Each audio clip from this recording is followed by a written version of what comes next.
Un chef d'orchestre israélien déprogrammé en Belgique. La Vuelta, on en parlait au début de ce journal, perturbé par les manifestations de soutien aux Palestiniens de Gaza. Il y a aussi Oxfam, l'organisation qui lance un appel pour stopper le commerce avec les colonies israéliennes. Et puis à Hollywood, le boycott prend de l'ampleur. On se penche ce soir sur cette question du boycott. Seule initiative selon ses partisans pour mettre fin aux souffrances des Palestiniens de Gaza. Avec nous pour en parler, Louis-Nicolas Jandot, bonsoir. Soyez le bienvenu sur TV5 Monde. Vous êtes responsable de campagne et plaidoyer humanitaire à Oxfam France.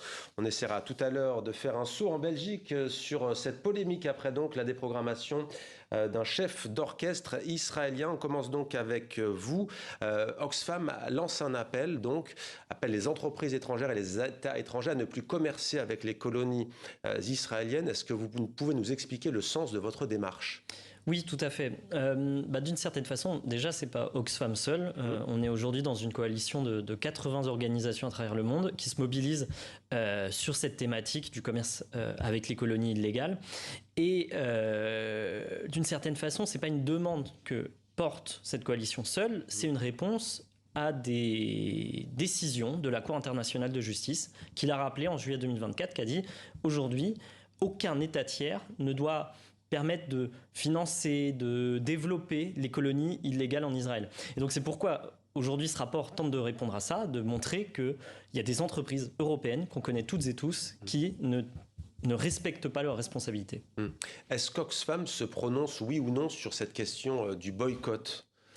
Nous, d'une certaine façon, Oxfam n'appelle pas au boycott, pour être tout à fait honnête, parce qu'on considère qu'en fait, là, aujourd'hui, on parle de responsabilité des États de légiférer et des entreprises de respecter leurs responsabilités pour ne pas participer de près ou de loin des violations des droits humains. Donc nous, on n'appelle pas au boycott. Cependant, on reconnaît que c'est un moyen de mobilisation citoyenne qui est complètement légitime quand on voit justement, le fait que les États n'agissent pas, ça peut être pour certains citoyens une façon de se mobiliser. Alors ça remonte, mais Oxfam déjà, j'ai regardé un petit peu côté historique, Oxfam s'était déjà mobilisé contre l'apartheid en Afrique du Sud. Là, il était question de boycott. Pourquoi est-ce qu'Oxfam aujourd'hui ne franchit pas le pas ? D'une certaine façon, c'est vraiment pour bien insister sur le fait qu'aujourd'hui, on a des décisions légales, que ce soit la Cour internationale de justice, je le disais, les Nations Unies, on l'a vu récemment avec la déclaration de famine dans la bande de Gaza, etc. Il y a des institutions internationales qui dénoncent la gravité de la situation.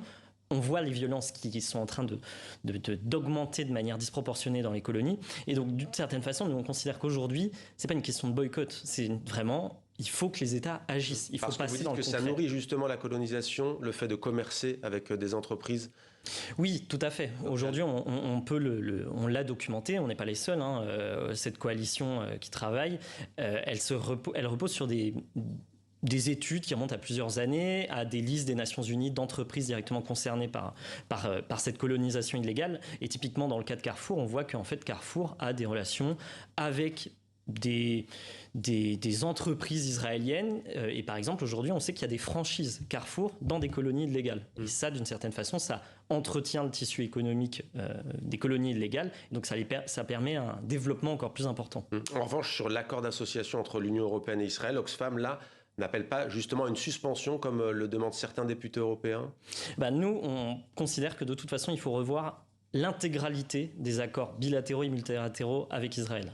Donc c'est très clairement sur cet accord d'association avec l'Union européenne, on pense qu'il faut arrêter maintenant de favoriser le commerce avec Israël vu la situation qu'on est en train de connaître. Et c'est pourquoi on est justement dans cet appel révision et suspension en attendant qu'il puisse être révisé de manière cohérente. Alors pour être totalement transparent, nous devons être 3 invités avec moi en principe aujourd'hui. On va essayer de rétablir la liaison. Michael Decoq, directeur du KVS, le Théâtre Royal Flamand à Liège en Belgique. Il a signé une tribune justement au sujet de la déprogrammation d'un chef d'orchestre israélien, en l'occurrence celui de l'orchestre de Munich. Bart de Wever, le Premier ministre, n'étant pas content, est allé voir le chef d'orchestre ce week-end jouer en Allemagne. L'Allemagne n'est pas du tout contente non plus après cette décision. Polémique donc en Belgique. Et puis côté sport, on l'évoquait, donc il y a la Vuelta. Louis-Nicolas Jandot doit être avec nous également. La liaison nous a lâché il y a quelques instants seulement.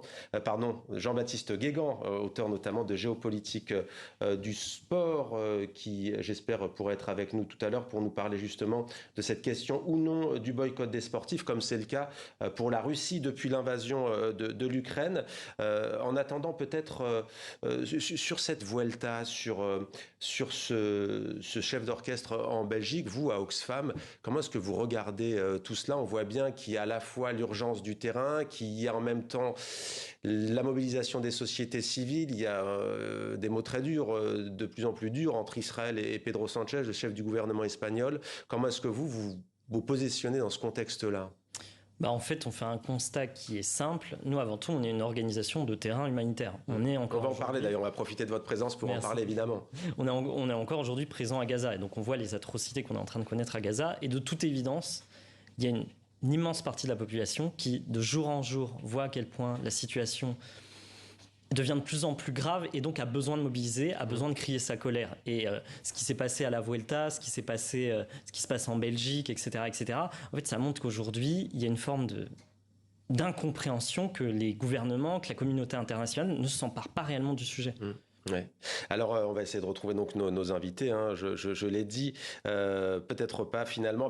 Je vous propose tout simplement de basculer, puisque vous, à Oxfam, vous n'avez pas plus à nous dire, on va être honnête sur cette question du boycott, sur la situation sur le terrain. Il y a quelques semaines, il me semble qu'Oxfam, vous avez communiqué en disant que vous aviez encore des équipes sur place à Gaza. D'abord, quelles sont les dernières informations qui vous parviennent de l'enclave palestinienne?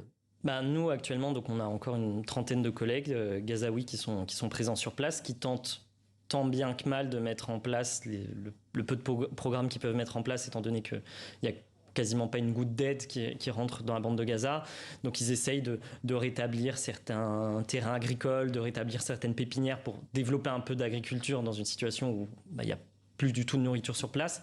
C'est une première chose. Dans le même temps, on voit qu'on rentre chaque jour un peu plus dans la réalité de la famine, des dizaines de personnes qui meurent de faim chaque jour.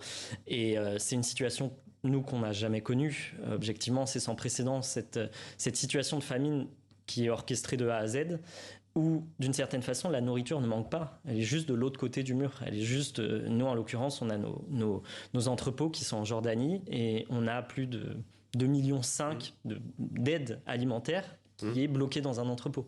Sauf que ça pourrait être décisif si, aujourd'hui, on ouvre les points de passage, on permet à l'aide de rentrer.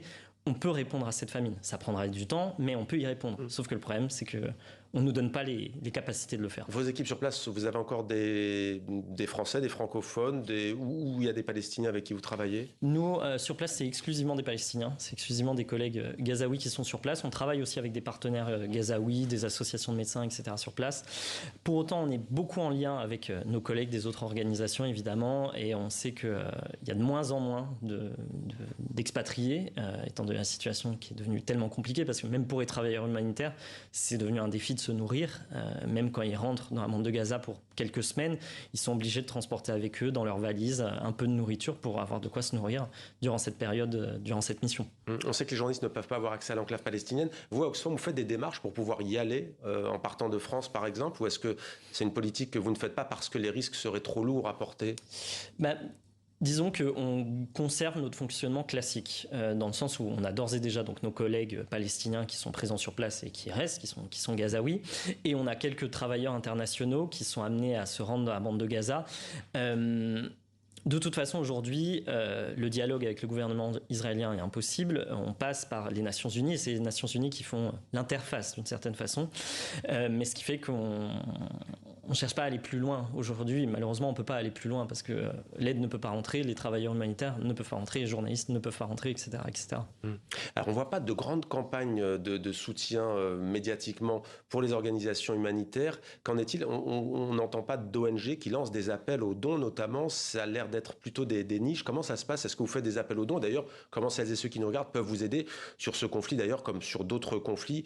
Notamment, on sait aussi que le Soudan connaît une grave guerre civile et les zones de conflit sont hélas légion dans le monde. Comment procédez-vous et comment celles et ceux qui nous regardent peuvent vous aider? En l'occurrence, dans la bande de Gaza, pour la bande de Gaza, on continue de collecter parce que d'une certaine façon, on arrive quand même à mettre en place des programmes sur place. On met aussi en place, de fait, il reste un peu de nourriture, il reste encore des moyens de subsistance sur place, mais qui coûtent un prix absolument démesuré. Donc on tente de trouver, on met en place ce qu'on appelle du cash transfert, où on met à disposition de l'argent liquide ou des bons pour pouvoir, pour que certains foyers qu'on aide puissent acquérir un peu de nourriture. Donc ça, c'est une première chose. Donc on continue de collecter en France, y compris pour d'autres crises humanitaires évidemment, et on tente de mobiliser la population pour dénoncer ce qui se passe. On parlait juste avant de la situation du commerce dans les colonies illégales. Là, on interpelle aujourd'hui Carrefour via une pétition pour appeler Carrefour à cesser leur activité, à cesser leur lien. Vous pensez que le groupe Carrefour va vous répondre? C'est pas la première fois qu'il est sollicité?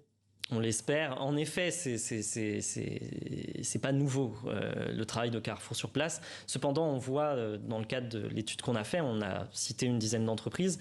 On a prévenu ces entreprises il y a plusieurs mois qu'on écrivait, on leur a transmis les éléments et plusieurs d'entre elles ont d'ores et déjà dit qu'ils suspendaient, voire mettaient fin à leur activité. Mais pour vous, elles peuvent être poursuivies par la justice française, par exemple? Aujourd'hui, on n'a pas les outils législatifs pour. C'est pour ça que l'appel central de l'analyse qu'on porte en coalition, c'est vraiment de mettre en place des législations adaptées à travers l'Europe. C'est le cas aujourd'hui en Irlande, il y a des discussions au Portugal, etc., etc. Et donc on appelle la France à faire de même.